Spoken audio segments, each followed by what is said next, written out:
Jeeva today பார்வையாளர்களுக்கு வணக்கம். இன்றைய நேர்காணலில் அரசியல் சமூக ஆய்வாளர், காங்கிரஸ் கட்சியினுடைய மூத்த பிரமுகர், சர்வதேச பகுப்பாய்வாளர் ஆனந்த் சீனிவாசன் அவர்கள். சார் வணக்கம். வணக்கம் சார், பொதுவாக நீங்கள் ஜியோ பாலிடிக்ஸ், இஸ்ரேல் காசா இஷ்யூவாக இருக்கட்டும், நம்ம ஏற்கனவே எகிப்து, இந்த பாலஸ்தீன், இந்த விவகாரம்லாம் ஒரு புவிசார் அரசியல் என்ன மாதிரியான தாக்கத்தை ஏற்படுத்துது அப்படிங்கிறது பேசியிருக்கோம். ட்ரம்ப் வரையெல்லாம் நம்ம நிறைய பேசியிருக்கோம். இப்போ இந்த ஜியோ பாலிட்டிக்ஸை நம்ம நாட்டுக்கே அப்ளை பண்ண வேண்டிய நேரத்தில் இருக்கிறோம். ஜியோ பாலிட்டிக்ஸ் பேசியாக வேண்டிய சூழலில் இருக்கிறோம். போர் நடத்தியே தீரணுங்கிற மாதிரி மோடி சொல்லியிருக்கிறாங்க. பாகிஸ்தான் தரப்பிலிருந்தும் போருக்கு ரெடிங்கிற மாதிரி சொல்கிறாங்க. இதில் என்ன சொல்கிறாங்கன்னா, பாகிஸ்தான் நம்மளை விட 40-50% பலவீனமாக இருக்குது, இந்த நேரத்தில் அவங்க போருங்கிறாங்க அப்படிங்கிறாங்க. இன்னொரு புறம் போர் வந்துச்சுன்னா பொருளாதார ரீதியாகவும் இந்தியா மிகப்பெரிய பாதிப்படையும் அப்படிங்கிற தொடர்ச்சியாக வருது. நீங்கள் இதை எப்படி பார்க்குறீங்க? போர் அப்படிங்கிறது தேவையான ஒன்றா, அதுக்கு இந்தியா ரெடியாக இருக்குன்னு தான் பார்க்குறீங்களா? இதுக்கு முன்னாடி 2 பிரதமர் காலத்தில் இது மாதிரி நடந்திருக்குது. ஒன்று கார்கில் வாஜ்பாய் காலத்தில், இன்னொன்று வந்து பாம்பே அட்டாக்கு மன்மோகன் சிங் காலத்தில். இது 2 காலத்துலேயுமே ரொம்ப பொறுப்பாக இந்தியா நடந்துக்குச்சு. கார்கில்ல அவங்கள வெளியில் தள்ளிட்டு அதோடு நிறுத்திக்கிட்டோம். நம்ம உலகமே நம்மளோட நின்று கண்டெம் பண்ணாங்க. அமெரிக்கா நம்மளுக்கு உதவி செஞ்சு எங்கெல்லாம் அவங்க இருக்கிறாங்கங்கிறத காமிச்சாங்க.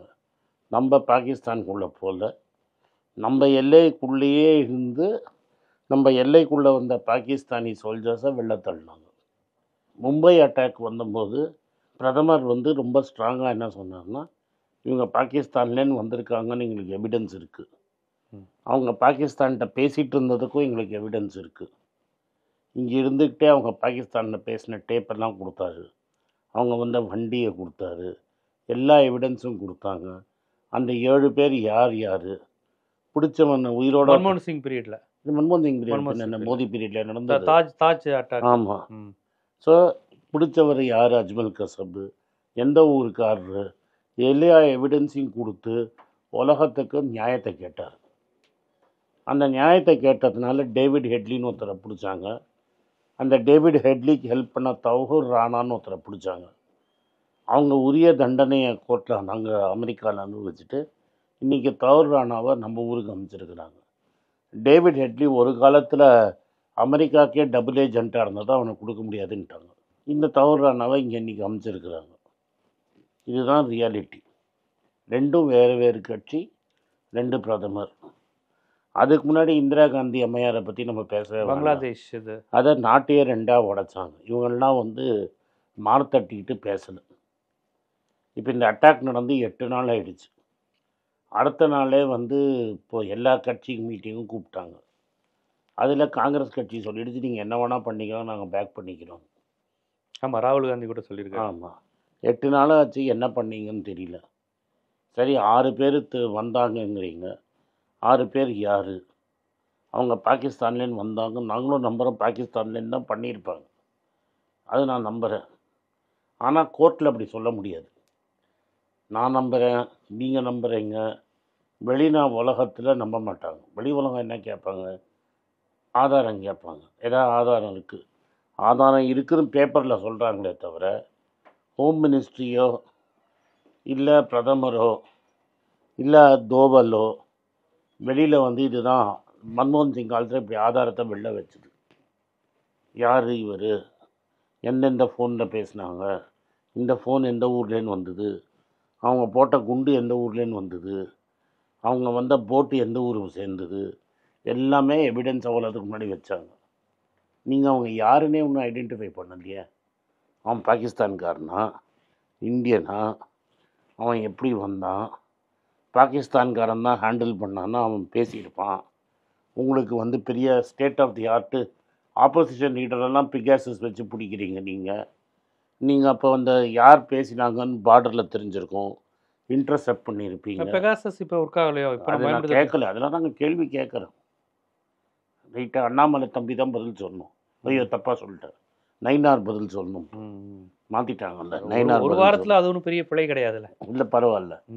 நான் ஏன் சொன்னேன்னா, அவர் ஐபிஎஸ் இல்லை, எப்போதும் நம்மளுக்கு சட்டம் சொல்லி தருவார்ல, அதனால் அவர் பேரை சொல்லிட்டேன். நயினார் பதில் சொல்லிட்டோம். யார் எந்த பாகிஸ்தானியும் எங்கே பேசினா இதெல்லாம் நாங்கள் கேட்கலாம்ல. அது வந்து இந்த பஹல்காம் நடந்த இடம் வந்து டூரிஸ்ட் ஸ்பாட்டுன்னு சொல்லி நீங்களே கொடுத்த இடம். அங்கே 3 லேயர் செக்யூரிட்டி இருக்குங்கிறீங்க. பாகிஸ்தானில் இது காஷ்மீரில் 8 லட்சம் நம்ம ஆர்மி இருக்குங்கிறீங்க. எப்படி அவன் உள்ளே வந்தான்? யார் தவறு? இப்போ அந்த காலத்தில் இதெல்லாம் நாங்கள் கண்டுபிடிக்கிறச்ச கூட உடனே மன்மோகன் சிங் என்ன சொன்னார்? சிவராஜ் பாட்டிலை ரிசைன் பண்ண சொன்னார். எம்கே நாராயணை ரிசைன் பண்ண சொன்னார். எம்கே நாராயண் தான் நேஷ்னல் செக்யூரிட்டி அட்வைசர். அவர் ராஜினாமா கொடுத்தாரு. சிவராஜ் பாட்டில் ராஜினாமா கொடுத்தாரு. ப. சிதம்பரமா ஃபைனான்ஸ்லேருந்து நாங்கள் இதுக்கு மாற்றினாங்க. இதுக்கு ஹோம் அஃபேர்ஸுக்கு ஒரு ஸ்ட்ராங் மெசேஜ் போச்சு. எல்லா டீட்டெயில்ஸும் கொடுத்தோம். அப்போ தான் என்ஐஏன்னு ஒன்று ஆரம்பித்தோம். உலகத்துக்கே என்ன பண்ணுறோன்னு நம்ம காமிச்சோம். உலகத்தில் போய் எவிடன்ஸ் கொடுத்தோம். உலகமே நம்ம கூட நின்றுச்சு. பல பேர் மேலே ஆக்ஷன் எடுக்கப்பட்டிருக்கு. அஜ்மல் கசப்புக்கு தூக்கு தண்டனை கொடுத்தாங்க. அமெரிக்கா நம்ம பக்கம் ஃபுல்லாக நம்ம பக்கம் சாஞ்சிட்டாங்க. ஒபாமாவே வந்து அன்றைக்கி இப்போ பிரசிடெண்ட்டாக இருந்த ஒபாமா வந்து தாஜ் ஹோட்டலில் அஞ்சலி செலுத்தினார். அப்போ நான் என்ன கேட்குறேன்னா, இதுதான் ஒரு ரியாக்ஷன். ஆனால் அப்போ இருக்கிற குஜராத் சீஃப் மினிஸ்டர் என்ன பண்ணார்? அன்று குஜராத் சீஃப் மினிஸ்டர் வந்து மக்கள் நாங்கள் பேசுவோம், டெரரிசம் நடந்தால் மக்கள் அடிபட்டிருக்காங்க, நாங்கள் பேசுவோம், எங்களுக்கு பேசுறதுக்கு ரைட்ஸ் இருக்குதுன்னு பேசினார். அவர் டெல்லி எலெக்ஷனில் நீங்கள் அட்வர்டைஸ்மெண்ட் போட்டீங்க, ரத்தத்துக்கு பதில் சொல்லுங்கன்னு. நீங்கள் மறந்து போயிருப்பீங்க, அந்த அம்மாவோட பொண்ணுக்கு இப்போது லோக்சபாவில் சீட்டு கொடுத்துருக்கீங்க, சுஷ்மா ஸ்வராஜ். ஒரு இந்தியன் சோல்ஜர் செத்து போனும்போது ஒரு தலைக்கு 10 தலை வாங்குவேன். நீங்கள் இப்போ 26 பேருக்கு 260 தலை வரப்போகுதா? இல்லை நீங்கள் சொன்னது நீங்கள் பொய்யா? இல்லை சொன்னவங்க இல்லைங்கிறதுனால இப்போ இருக்கிறவங்க மறுக்கிறாங்களா? இல்லை குஜராத் சீஃப் மினிஸ்டராக வந்து நீங்கள் பாம்பேயில் நின்று பேசுனீங்களே, அது மாதிரி இன்றைக்கி யாராவது பேசுனா நாங்கள் பேசலை, நாங்கள் சப்போர்ட் தான் பண்ணியிருக்கிறோம். நேற்று லக்னோவில் 4 PM நியூஸ் அப்படின்னு ஒரு யூடியூப் சேனல் பேசியிருக்காங்க. அவங்க 2 பேர் அவங்க வந்து அவனோட யூடியூப்பில் சொல்லி அவன் சேனலே பேன் பண்ணிட்டீங்க. எதுக்காக பேன் பண்ணிட்டீங்க? அவன் என்ன கேட்டான்? யார் பொறுப்புன்னு கேட்டான். 26 பேர் இறந்துருக்காங்க. 26 பேர் இறந்து போயிருந்தா யாராவது ஒருத்தராவது பொறுப்பு ஏற்றுக்கணும், தார்மீக பொறுப்பு ஏற்றுக்கணும்ல. இப்போ நாங்கள் ரெக்கார்டில் காட்டுறோம். எங்கள் ஹோம் மினிஸ்டர் ரிசைன் பண்ணார், எங்கள் நேஷ்னல் செக்யூரிட்டி அட்வைசர் ரிசைன் பண்ணார். நீங்கள் 8 நாளில் என்ன ஆக்ஷன் எடுத்திருக்கீங்க? ஏதாவது ஒன்று எடுத்திருக்கீங்க? சிந்து நதி இதை இல்லைங்க, இப்போ அதுக்கு வருவோம். சிந்து நதிக்கு, சிந்து நதினே என்னன்னு தெரியாமல் இனிமேல் நான் தண்ணி தர மாட்டேன். இன்றைக்கி தண்ணி இல்லாமல் இருக்கா பாகிஸ்தானில்? சிந்து நதி ட்ரீட்டினா என்னன்னு தெரியாது உங்களுக்கு? அதாவது நம்ம தானே எல்லாம் வாட்ஸ்அப் யூனிவர்சிட்டி தானே நடத்துகிறோம். நம்ம 6 ரிவர் இருக்குது. அதில் 3 வர தண்ணி பாகிஸ்தானுக்கு, 3 வர தண்ணி இந்தியாவுக்கு. இது ஹிமாலயாலேருந்து போகுது, நம்ம ஊர் மூலமாக போகுது. அதை தடுத்து நிறுத்தத்துக்கு உங்களுக்கு ஏதாவது அணை இருக்கா? அணை கட்டிட்டீங்களா? இன்றைக்கி இப்படி டேப்பை மூடணுன்னா இன்றைக்கி மூடிட முடியுமா? மேட்டூர் அணை மாதிரி நீங்கள் மூடிடுவீங்களா? தண்ணியை தேக்கினா எங்கே தேக்குவீங்க? இப்போ டேமே இல்லாமல் அது பாட்டுக்கு போயிட்டு இருக்கு. ஒரு நாட்டிலேருந்து அது போயிட்டே தான் இருக்குது.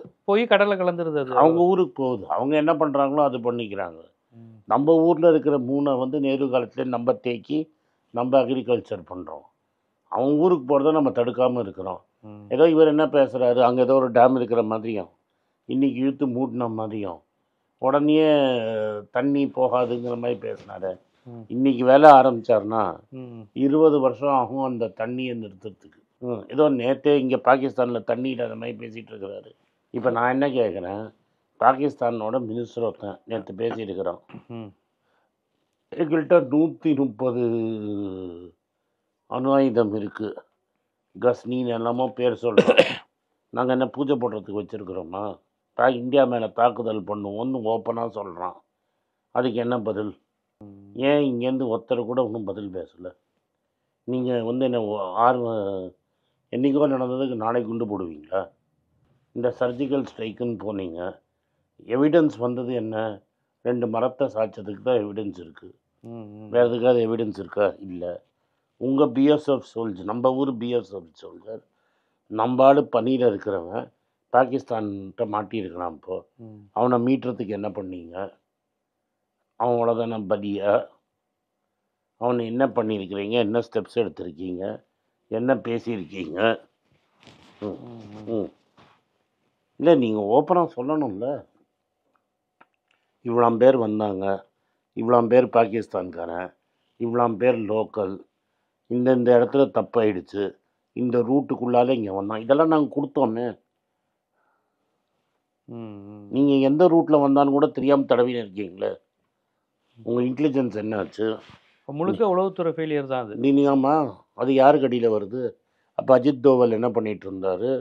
அமித்ஷா என்ன பண்ணிகிட்டு இருந்தார்? அமித்ஷா இங்கே கூட்டணி பேசுறச்சா அவங்க உள்ளே வந்துட்டானா? இங்கே நீங்கள் பிஸியாக எடப்பாடியை உட்கார வச்சு கூட்டணி சொல்லிட்டு இருந்தார். இப்போ எடப்பாடியோட அப்பயே வந்து கேம்ப் போட்டிருக்கணும் தான். அப்போதான் போட்டிருக்கலாம், போட்டாருன்னு நான் சொல்லலை, தெரியல எப்போ போட்டாங்கன்னு தெரியல. பட் இவர் இங்கே பிஸியாக இருந்தார்ல. அப்போ நான் என்ன கேட்குறேன், அதே இடத்துல நிஷிகாந்த் தூபேன்னு ஒரு மினிஸ்டர், பாஜக எம்பி, அவர் 25வது கல்யாணம் ஆகி 25வது ஆனிவர்சரி அங்கே கொண்டாடிட்டு இருந்தார். அப்போ ஏன் போடலை? அப்போ என்ன செய்ய? அப்போ எதாவது எக்ஸ்ட்ரா செக்யூரிட்டி கொடுத்தீங்களா?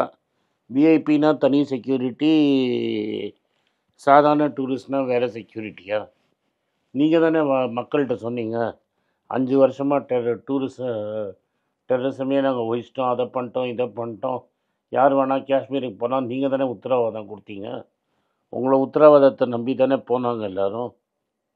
சரி, ஓமர் அப்துல்லா அந்த ஊரோட சீஃப் மினிஸ்டர், மீட்டிங்கில் கூட வராத போன்னு சொல்லிட்டீங்களாமே ஹோம் மினிஸ்டர். அப்போ அவர் மேலே பொறுப்புன்னு எப்படி பேசுகிறீங்க? சில பிஜேபிக்காரங்க அவர் பொறுப்புங்கிறாங்க. அப்போ மாநில அரசு தான் பொறுப்புங்கிறாங்க. அந்த மாநில அரசு அவனை கூப்பிடவே இல்லையே மீட்டிங்க்கு. ஏன்னா அவன் மாநிலமே கொடுக்காம யூனியன் டெரிட்டரியாக தானே வச்சுருக்கேன், எந்த அதிகாரமும் இல்லையே. ஆமாம், அது ஆக்சுவலி லெஃப்டினன்ட் கவர்னருக்கு தானே எல்லாம். சரி, மீதி போனால் லெஃப்டினன்ட் கவர்னரையாக தூக்கணும் தான் நீங்கள், அதையும் தூக்கலை.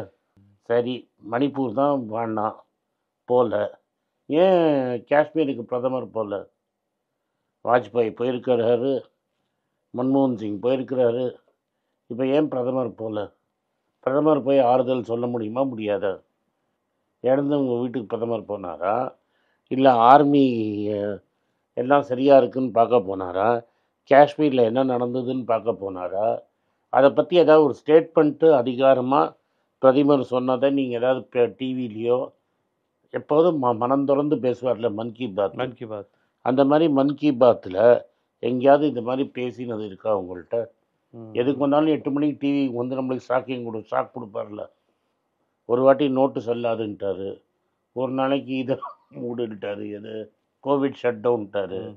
இப்போ நான் என்ன கேட்குறேன், அப்போ ஏன் மனம் திறந்து காஷ்மீரை பற்றி நீங்கள் பேச மாட்டேங்கிறீங்க? மனம் திறந்து காஷ்மீரையும் பேச மாட்டேங்கிறீங்க, மனம் திறந்து சீனாவை பற்றி பேச மாட்டேங்கிறீங்க. நீங்கள் வந்து சீனா அதிபரோடு சேர்ந்து ஊஞ்சல் ஆடி அகமதாபாத்தில் டோக்லா சாப்பிட்டீங்க, இங்கே மாமல்லபுரமில் கட்டிப்பிடி வைத்தியம் பண்ணீங்களா? ஆமாம். அவர் என்னடானா, நான் உங்களுக்கு போர் வந்தால் பாகிஸ்தானை சப்போர்ட் பண்ணுவேங்கிறான். ஆமாம், அவர் பாகிஸ்தானை சப்போர்ட் பண்ண சொல்லியிருக்காங்களே. அப்போ ஏன் உங்களை அப்போ அமெரிக்கா நம்மளை சப்போர்ட் பண்ணுமா? இல்லையே, அமெரிக்காவுக்கு இன்றைக்கி ஏதோ கிரிப்டோ லேண்டு, இந்த ஊரில் எல்லா சட்டையுமே இல்லாமல் உங்கள் ட்ரம்ப் கிரிப்டோவை வச்சு நீங்கள் என்ன வேணால் பண்ணிக்கங்கன்னு பாகிஸ்தான்காரன் சொல்கிறானே. இப்போ அமெரிக்கா சொல்லிச்சா? ட்ரம்ப் தானே உங்கள் அண்ணன் தானே அவர், ட்ரம்ப்பு பாய் தானே அவர். அப்போ அமெரிக்காவும் பாகிஸ்தானை தான் ஆதரிக்குமா? அதில் அது தெரியலையே, ஒரு நடுநிலை வச்சிருமோ? இது வரைக்கும் ட்ரம்ப் வந்து நடுநிலைன்னு கூட சொல்லலையே, ஒன்றும் சொல்லாமல் இருக்கிறாரு. டெரரிசமாக கண்டெம் பண்ணுறாரு, இந்தியாவுக்கு ஆதரவுன்னு சொன்னாரா? ஸோ நான் என்ன கேட்குறேன், பங்களாதேஷை நம்ம பிரித்த நாடு, அவனோட சண்டை, பூட்டான்காரன் சைனாவோட பேசிகிட்டு இருக்கிறான், பாகிஸ்தானோட இப்போ நடக்குது, ஸ்ரீலங்கா கூட சொல்லி எங்க உங்களுக்கு ஆதரவுன்னு, மால்டீவ்ஸ் மாதிரி ஒரு குட்டி ஊர் கூட சண்டை. நான் என்ன கேட்குறேன், 11 வருஷமாக நீங்களும் ஆட்சி பண்ணுறீங்க, கூட ஒரு தமிழன் ஜெய்சங்கரை வச்சுன்னு சுற்றிட்டுருக்கீங்க எல்லா ஊருக்கும். ஒரு ஊர் அது இந்தியாவுக்கு ஆதரவுன்னு சொன்னாங்களா? பாகிஸ்தானுக்கு சைனா ஆதரவுன்னு சொல்லிட்டான் சார். இந்தியாவுக்கு ஆதரவுன்னு ஏதாவது ஊர் சொல்லியிருக்குதா? இதுவரை இல்லையே. அதே இந்திரா காந்தி அம்மையாருக்கு சோவியத் யூனியன் ஆதரவுன்னு சொல்லி அவங்க பங்களாதேசனை உடைச்சாங்க. நீங்கள் என்ன பண்ணீங்க? சரி, ரஷ்யா பூட்டுனாலும் சொன்னாலும் உங்களுக்கு ஆதரவுன்னு. உக்ரைனும் சொல்லலை, ஒருத்தரும் சொல்லலையே. இவர் போய் நம்பால் போய் டிவியில் அட்வர்டைஸ்மெண்ட்லாம் வந்தது, போரையே நிறுத்திட்டாருன்னு. இன்னும் ஆனால் 3 வருஷமாக போர் நடந்து, உக்ரைன் போரை நிப்பாட்டுறதுலேயே மோடியோட பங்களிப்பு இருக்கிறதா சொல்லி ஒன்றும் போர் நடந்துட்டு இருக்குது. அங்கே போய் நிப்பாட்டினவருக்கு ம். அவங்க 2 பேரும் நன்றியோடு இவருக்கு சப்போர்ட் பண்ணி இந்தியா பக்கம் நாங்கள் இருக்கேன்னு சொல்லணும்ல. இப்போ நீங்கள் என்ன பண்ணுறீங்க, 2 பாடகி இருக்காங்க உத்தரப்பிரதேஷில், அவங்க மேலே எஃப்ஐஆர் போட்டிருக்கீங்க. ம். ஒரு சேனலை இழுத்து மூடியிருக்கீங்க. இதை தவிர என்ன ஆக்ஷன் எடுத்திருக்கீங்க? மகாராஷ்டிராவில் ஒரு ஸ்டாண்டப் காமெடியன் ஒருத்தர். அது முன்னாடியே. ஆமாம், அது இப்போ என்ன பண்ணியிருக்கீங்க? காங்கிரஸ்காரன் சரியாக பேசலை அப்படின்னு தானே சொல்லின்னு இருக்கிறீங்க. தேசத்துக்கு எதிராக செயல்பட்ட நிறைய யூடியூப் சேனல் மீது நடவடிக்கை எடுத்திருக்கு. ஒரு யூடியூப் சேனல் மேலேயும் 2 பேர் மேலேயும். அவன் நேற்று டிவியில் வந்து என்ன சொல்கிறான், என் வீடியோலாம் நான் காட்டுறேன், நான் என்ன தவறாக சொல்லியிருக்கேன்னு சொல்லுங்கிறான். அவனும் திரும்பி என்ன கேட்குறான், இதுக்கு யார் பொறுப்பு?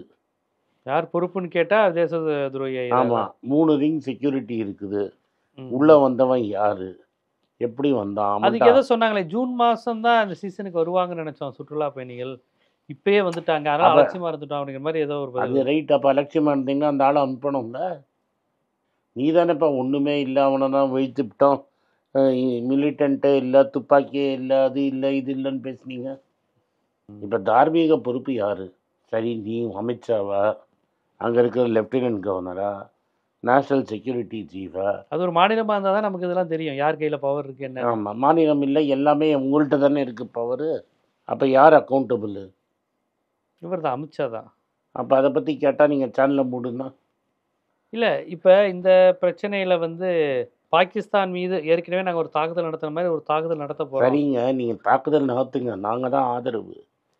பட் பாகிஸ்தான் இன்வால்வ்டுன்னு ப்ரூஃப் கூட நானே ஒத்துக்கிறேன், நீ சொல்கிறதெல்லாம் கரெக்டு. அவன் ஒத்துக்க மாட்டேங்கிறான். அவன் இல்லைங்கிறானே, வெளியில் உள்ள ப்ரூஃபை கொடுன்னு கேட்குறானே. அப்போ நீங்கள் தானே கோர்ட்டுக்கு போயிட்டீங்க. இப்போ ஒன்று, நானும் ஜீவாவும் நண்பர், கேமராமேன் ஜீவாவை அடிச்சிட்டாரு, ஜீவா கோர்ட்டுக்கு போயிட்டாரு. கேமராமேன் அடித்ததுக்கு ஆதாரம் நீங்கள் கொடுக்கணுமா வேணாமா? ஆமாம் ஆமாம். இல்லாமையே நீ அடிச்சிட்டேன்னு சொல்லிட்டு இருந்தா, ஆதாரம் என்கிட்ட இல்லை, உங்களோட இருக்கிறேன், ஆதாரத்தை கொடுங்களேன். இந்தந்த ரேடியோ யூஸ் பண்ணாங்க, இந்தந்த துப்பாக்கி யூஸ் பண்ணாங்க, இந்த ரூட்டில் வந்தாங்க, இவங்கெல்லாம் ஹெல்ப் பண்ணாங்க, ஏதாவது ஒன்று காட்டேன். இல்லை, இப்போ இந்த மாதிரியான நேரத்தில் வந்து இப்போ உடனடியாக அவர்கள் பேச வேண்டியது மக்கள்கிட்ட தாங்கிறீங்க. முதல்ல மக்கள்கிட்ட வந்து என்ன நடந்துச்சு நீ மக்கள்கிட்ட பேச வேணாயா, அமெரிக்கா கிட்ட எவிடன்ஸ் கொடு, ஐநா சபையில் போய் எவிடன்ஸ் கொடு, இதுதான் ஃபோனு, இதுதான் பைக்கு, இதுதான் இப்படி வந்தான், இந்த ரூட்டில் வந்தான்னு சொல்லு, பேசவே மாட்டேங்கிறீங்களே. பிரதமர் ஏன் மௌனமாக இருக்கிறார்?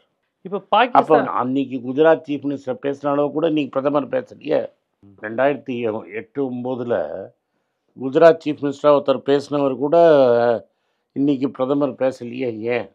அது மட்டும் இல்லாமல் நிறைய பாஜகவினர் வந்து இதை ஒரு முஸ்லீம் எதிர்ப்பு அரசியலாக கொண்டு போகிறதுக்கு முயற்சி பண்ணுறாங்க சார். அதெல்லாம் நம்ம வந்து பேசலை. நான் என்ன கேட்குறேன்னா, இந்துக்கள் தானே இறந்தாங்க. ஆமாம். என்ன ஆக்ஷன் எடுத்திருக்கிற? யார் அந்த 5 பேர்? பாகிஸ்தான் பண்ணாங்கிறதுக்கு நாங்கள் ஒத்துக்கிறோம் நீ சொல்கிற, ஆனால் வெளியில் எவிடன்ஸ் கேட்குறான், எவிடன்ஸ் கொடு. 8 நாளில் என்ன நடந்திருக்குன்னு மக்களுக்கு சொல்லு.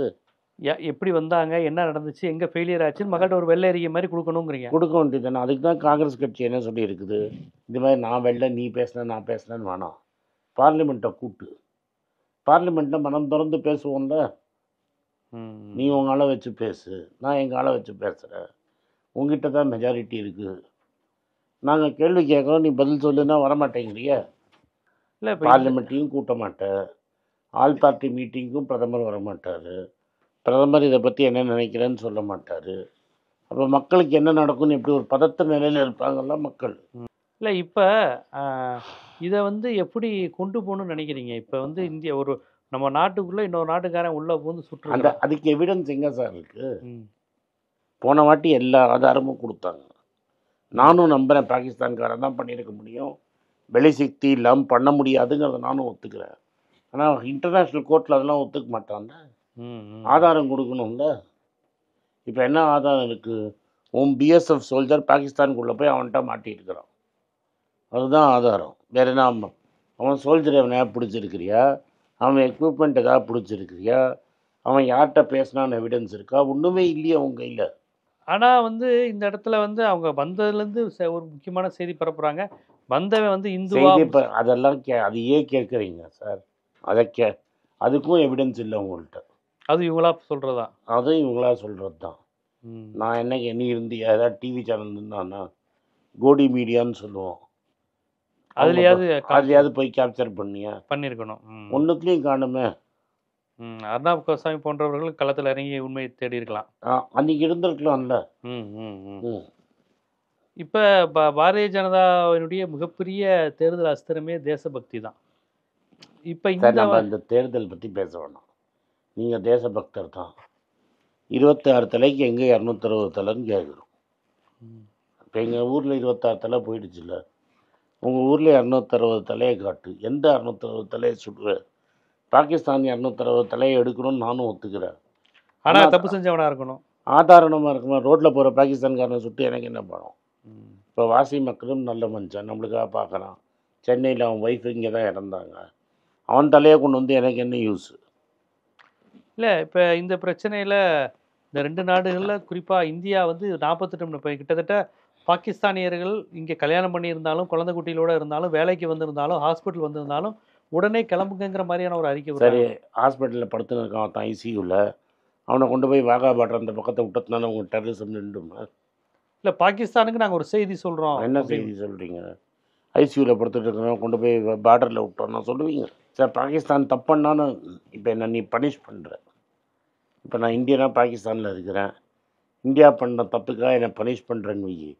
நான் என்ன தப்பு பண்ணேன்னு சொல்லணும்ல, நீ ஆதாரம் காட்டணும்ல. பாகிஸ்தான் பண்ணாங்கிறதுக்கு என்ன சார் ஆதாரம் இருக்குது? நீங்கள் சொல்கிறது உண்மை, நீங்கள் என்ன ஆக்ஷன் எடுத்தாலும் நாங்கள் சப்போர்ட் பண்ணுறோம். ஆனால் எல்லோரும் ஆதாரம் கேட்குறாங்களே. இல்லை, இந்த இடத்துல காங்கிரஸும் ஒரு பிஜேபி டோனில் தான் பேசுதோ. பிஜேபி என்ன செஞ்சாலும் சரி சார். நாங்கள் அப்படி சொல்ல. எங்கள் ரெக்கார்டு கிளியர். நான் பங்களாதேஷாக 2ஆக உடைச்சோம். 65 எங்கள் பிரைம் மினிஸ்டர் சாஸ்திரி லாகூர் வாசலில் போய் நிற்கிறாரு. இன்னும் 2 நாள் இருந்தால் லாகூர் கீழே விழுந்திருக்கும். ரைட்டாக வாஜ்பாய் கார்கில்ல அவங்கள பின்னாடி தள்ளுறாரு. மன்மோகன் சிங் 2008 தாக்குதலுக்கு ஆனவங்களெல்லாம் ஐடென்டிஃபை பண்ணி உலக கோர்ட்டில் வைக்கிறாரு. நீ என்ன பண்ணன்னு கேட்குற. உங்கள் பிரதமரே பண்ணதை நீங்கள் மறந்துட்டீங்க. நான் சொல்கிறேன் உங்களுக்கு, நீங்கள் என்ன பண்ணீங்கன்னு கேட்குறேன். இப்போ இந்த இந்த இந்த தாக்குதல் நடந்தபோது எல்லாரும் சொல்கிறது புல்வாமா தாக்குதல். அந்த தாக்குதலை 40 ராணுவ வீரர்கள் அவங்க கூட எப்படி உட்காந்துதான் நீ இன்னும் வரைக்கும் இன்னைக்கு வரை தெரியல. இன்னும் தெரியல. அதை பற்றியே பேசாமல் இருக்கிறியே.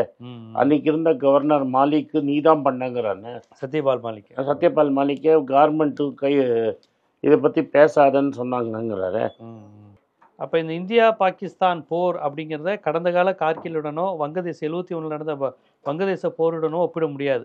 அதில் வந்து எதிரி யார், எதற்காக செய்கிறோம் என்னங்கிற டாக்குமெண்ட் கிளீனாக இருந்தது. இப்போ இவங்க பண்ண போகிறாங்கிறது மட்டும் தான் சொல்லிக்கிட்டு இருக்காங்களே ஒழிய எந்த ஒரு எதிர்வினையும் இல்லைன்னு பார்க்குறீங்க சார். நான் எங்கள் வீட்டில் புந்து 4 பேர் கல் அடிச்சிட்டான். நான் சொல்கிறேன் ஜீவா தான் ஆளை ஏவி விட்டான்னு. நான் ஒன்று அடிக்கிறதுக்கு முன்னாடி எவிடன்ஸ் காட்டினமாதிரி நான் வந்து வீட்டில் அடிச்சிடலாமா நம்பிக்கையின் பேரில்? உறுதிப்படுத்திக்கணும், இவர் தான் அடிச்சாருன்னு உறுதிப்படுத்திக்கணும். 3-4 பேர் நியாயம் கேட்பானா மாட்டானா வெளியூருக்கார? அந்த நியாயத்தை காமிங்கிறேன். இந்த பேச்சுவார்த்தைக்கெல்லாம் டைம் ஓவர். இப்போ டைம் ஃபார் ஆக்ஷன். இந்த விஷயத்தை பொறுத்தவரையும் இப்போ நீங்கள் சொல்கிற மாதிரி போர்னு நடந்தால் அவன் பக்கம் சீனா வந்துடுவான், நமக்கு யாருமே வர மாட்டாங்களா? அவன் சீனாக்காரன் நான் வருவேன்னு சொல்லியிருக்கிறேன். ஆமாம், உங்கள் பக்கம் யார் வருவாங்கன்னு நாங்கள் கேட்குறோம். பொறுப்புல ரஷ்யாவும் வராது, அமெரிக்காவும் வராது. இது வரைக்கும் யாரும் வரேன்னு சொல்லலையே. ஏன்னு சொல்லலை? அப்போ எந்த நாடுகளோடையும் இவங்க அந்த அளவுக்கு நட்பை பெறலையோ அப்படின்னு எங்களுக்கு சந்தேகமாக இருக்குது. இப்போ இலங்கை அதிபர்கள் யார் வந்தாலும் இப்போ ராஜபக்சே வந்து எல்லாரோடையும் நட்பாக தான் இருந்தார். இலங்கை கூட ஆதரவு தரேன்னு சொல்லலை. இது வரைக்கும் சொல்லலையே. வந்திருந்தா சொல்லுங்க. ஒரு மால்டீவ்ஸ் கூட சொல்லலைங்க. மாலத்தீவில் தான் பிரச்சனை ஆயிடுச்சு சார் கடைசியில். சரி, மாலத்தீவு பிரச்சனை, ஸ்ரீலங்கா பிரச்சனை, பங்களாதேஷ் பிரச்சனை, நேபாள், அண்டை நாடுகள் எல்லாம் பிரச்சனை ஆயிடுச்சு. எங்கே பிரச்சனை இல்லாத நாடாக ஒன்று எடுத்து சொல்லுங்களேன். பங்களாதேஷ் கூட பிரச்சனையில் தான் இருக்கும். ஆமாம். அங்கே தான் இங்கேருந்து சாமான் போகக்கூடாது, அங்கேருந்து சாமான் வரக்கூடாதுன்னு நிறுத்தி வச்சுருக்கீங்களே. அப்புறம் இன்னொன்று, அந்த இராணுவ ஜெனரல் ஒருத்தர் சொன்னார் 1,80,000 ராணுவ வீரர்களை கொரோனா காலத்தில் குறைச்சாங்க. அது ஒரு முக்கியமான இஷ்யூ. இங்கே ஆட்களே இல்லை. ஏன்னா சரி, அதையாவது இராணுவ ஜெனரல் சொல்கிறாரு, உண்மையாக தான் இருக்கும்னு நான் நம்புகிறேன். நீ ஒரு ஒயிட் பேப்பர் கூட வெள்ளை அறிக்கை கொடுத்துட வேண்டியதானே? வெள்ளை அறிக்கை கொடுத்துருங்க. எதுக்குமே பதில் பேச மாட்டேங்கிறீங்களே. அந்த மௌனம் வந்து உங்களுக்கு ஒரு சந்தேகத்தை தூண்டுது இல்லையா? சைனாக்காரன் வந்து பண்ணும்போது வார்த்தையே இது வரைக்கும் பேசலை. நம்ம ஊரில் கிராமமே செட்டில் பண்ணிட்டான் அவன். அது மாதிரி ஆயிடுச்சுன்னா. ஆனால் அந்த பிஜேபி மறுக்கிறாங்க அந்த கிராமத்தை. அதான் உங்கள் கூஜா தூக்குற டைம்ஸ் ஆஃப் இந்தியாவிலே பேரோட ஃபோட்டோ போட்டாங்க. அப்புறம் ஒன்றும் என்ன. கண்டிப்பா. அப்ப இந்தியா, பாகிஸ்தான் போர் கடந்த காலங்களில் எப்படி நடந்தது? நடந்ததற்கான காரணங்கள் என்னவாக இருந்தது? அரசு என்ன சொல்லி, என்ன அடையாளங்களுடன் அடிச்சது? இப்போது யார் என்னங்கிற எந்தவித முடிவும் இல்லாம, எந்த சார், நபர்கள் பங்களாதேஷ் போருக்கு முன்னாடி 10 நாட்டு உலக நாட்டுக்கு இந்திரா காந்தியே போயிட்டு வந்தாங்க. ம், ம், அதுக்கப்புறம் தான் போர். ம், ம். மாஸ்கோ போனாங்க, லண்டன், யூரோப் போனாங்க, அமெரிக்கா போயிட்டு வர வழி வந்துட்டு தான் போர் வந்தது. இவர் அங்கெல்லாம் போயிட்டு போர் போட போறாரா? என்ன பண்ண போறாரு? இந்த போரை எப்படி புரிந்து கொள்ளணும்?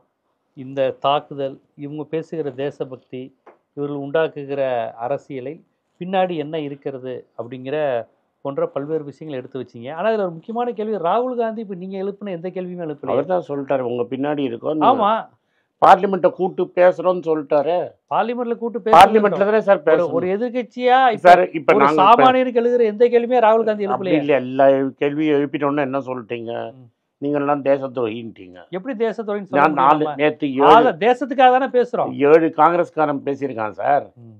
இந்த கேள்வியெல்லாம் கேள்வி கேட்டவனெல்லாம் தேச துரோகி நீ தானே கேஸ் போட்டிருக்கிற. உங்க ரேவந்த் ரெட்டி பயங்கரமான மோடி ஆதரவாளர் மாதிரி பேசியிருக்காரு. என்ன பேசியிருக்கிறாரு? பாகிஸ்தானை ரெண்டா ஆமா, உடைச்சிடணும். உடைக்கணும் தான் சொல்றோம். இந்திரா காந்தி உடைச்சாங்க, என்ன மோடி ஆதரவாளர்? மோடி உடைக்கணும் தான் நாங்க சொல்றோம். இல்லைங்க, பேசுற டோன்ல மோடியை நோக்கி எந்த கேள்வியுமே இல்லையே. நீ தானே எங்களை ஆட்சி செய்யற, நீ தானே எங்களுக்கு பாதுகாப்புன்னு எந்த அப்ப நாங்க கேள்வியுமே சொல்லணுமே. ஒரு காங்கிரஸ் சிஎம் கேட்க மாட்டேங்கிறாரு. கேட்போம் சார். இப்போ முதல்ல உங்களுக்கு டைம் கொடுக்கணும்ல. பார்லிமெண்ட் எதுக்கு கூப்பிட்டுருக்கோம்?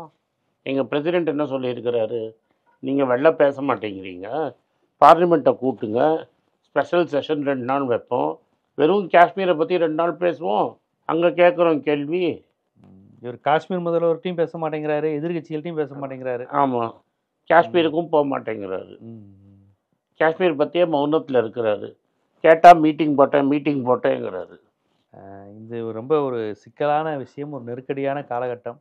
இந்த நிலையில் போர் என்கிறார்கள். ஆனால் போருக்கு முன்னாடி இவர்கள் செய்ய வேண்டிய இந்த வேலையை செஞ்சாங்களாங்கிற கேள்வி இருக்கு. ஆனால் போர்னு நடந்தால் நமக்கும் பொருளாதார பின்னடைவு தான். பெரிய பின்னடைவு தான். அவங்களுக்கு மட்டும் இல்லை. இப்போ கடைசியில் என்ன, ஒரு தாக்குதல் பண்ணிட்டு ஒரு சர்ஜிக்கல் ஸ்ட்ரைக் பண்ணுவீங்க, அதனால நம்மளுக்கு என்ன பலன்? ஒன்றும் கிடையாது. சார், இங்கே வந்தவன் யாருன்னு ஐடென்டிஃபை பண்ணி, அவன் பின்னாடி பாகிஸ்தானில் யார் இருக்கான்னு ஐடென்டிஃபை பண்ணி, அவனை நீங்கள் ட்ரையலுக்கு கொண்டு போய், இல்லை அவனை அமெரிக்கா வச்சு அவனை பிடிச்சிங்கன்னா தான் பலன். சும்மா இங்கேன்னு போய் 4 இடத்துல குண்டை போட்டு வந்து என்ன யூஸ்? ஆனால் தீவிரவாதிகள் தங்கியிருந்த ஏதோ ஒரு கேம்பை கொளுத்திருக்காங்க போல. ஒரு இது வரைக்கும் வீடியோ வரல சார். சொல்லிட்டு மட்டும் இருக்காங்க. ஆமாம், ஒரு கேம்பை கண்டுபிடிச்சு கொளுத்திருக்கோன்னு அது சொல்லியிருக்காங்க. சினிமாவில் காட்டினாங்க, இதில் ஒன்றும் காட்டலையே. ஒரு அப்போ ஓசாமா பின் லாடனை ஃபுல்லாக டேப் பண்ணி காமிச்சாங்க. அது மாதிரி டேப் பண்ணி காட்டினீங்கன்னா நாங்கள் ஒத்துக்கிறோம்.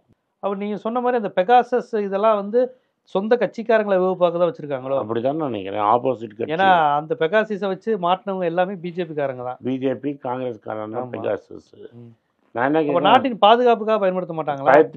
ஏன் பயன்படுத்தினீங்கன்னா காட்டுங்க. இல்லை, அதை பயன்படுத்தி இஸ்ரேலுடைய அந்த செயலியை பயன்படுத்திட்டு தான் இருக்காங்களா?